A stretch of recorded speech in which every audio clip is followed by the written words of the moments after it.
All right, here we are. Welcome back for the grand finale of our 10-part series on Wi-Fi configuration. We have covered a ton of ground, and today we're diving into the final chapter from our source material, professional troubleshooting. This is where all the theory gets put to the test. Let's get right into it. And as always, we want to be super clear about where all this great info is coming from. This is indeed part 10 of a 10-part series, and it's all based on a detailed report by the RFI detectives, who are part of Virtualization Options LLC. For this last installment, we are laser-focused on their expert insights from Chapter 10, which is all about troubleshooting best practices. You know, every single one of us in this field has been there. You're on a job, you feel like you've checked all the boxes, but the network, it's just still acting up. We're talking about those ghost-in-the-machine problems, the real head-scratchers, the mysteries of the airwaves. The report just absolutely nails this feeling. It describes these as mysterious connectivity issues that defy obvious explanation and, my personal favorite, intermittent problems that challenge reproducibility. That is the exact scenario, right?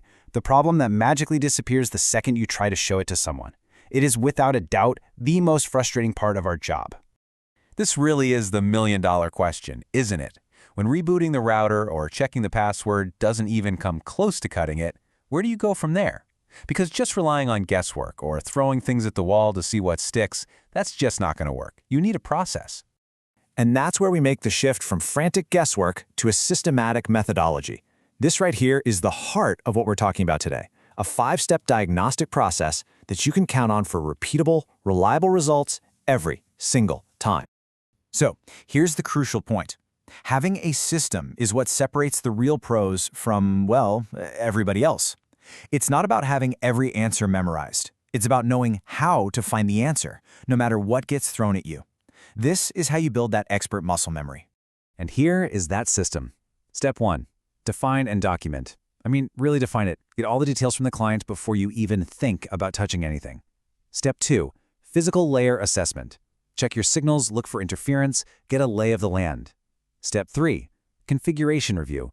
This is where you comb through every setting, channels, security, you name it. Step 4.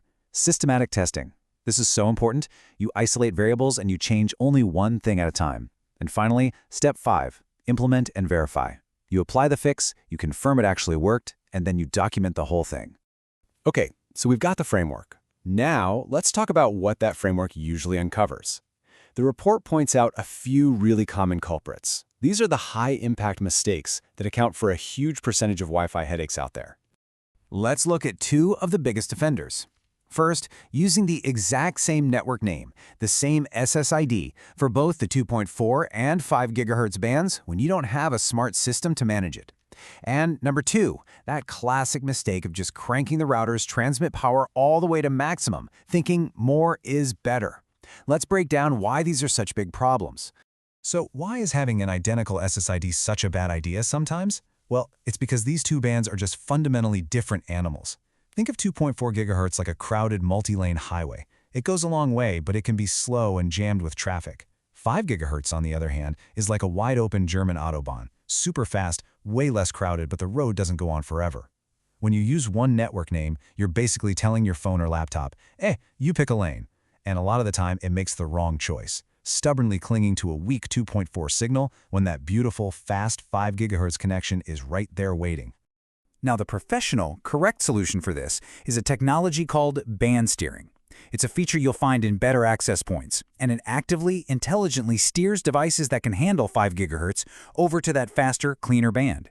It's the smart way to run a dual-band network so your users get the best experience without ever having to think about it.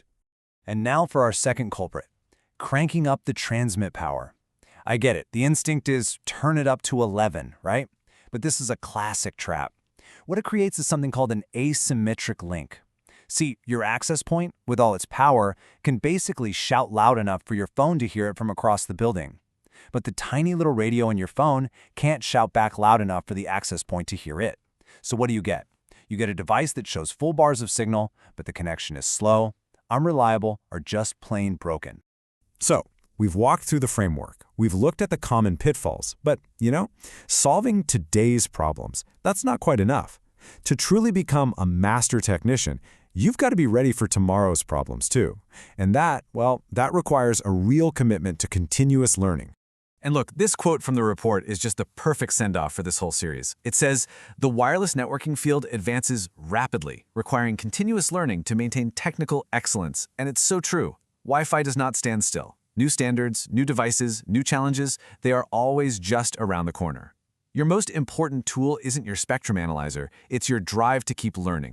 And to help you on that journey, the report recommends these incredible resources. Seriously, dive into the official IEEE standards to see where this is all going. Get certified with the CWNA guide, read the white papers from the Wi-Fi Alliance, and please, always read the documentation for the specific gear you're working with. This is your roadmap to getting better. And that brings us to the end of our 10-part journey through this amazing report.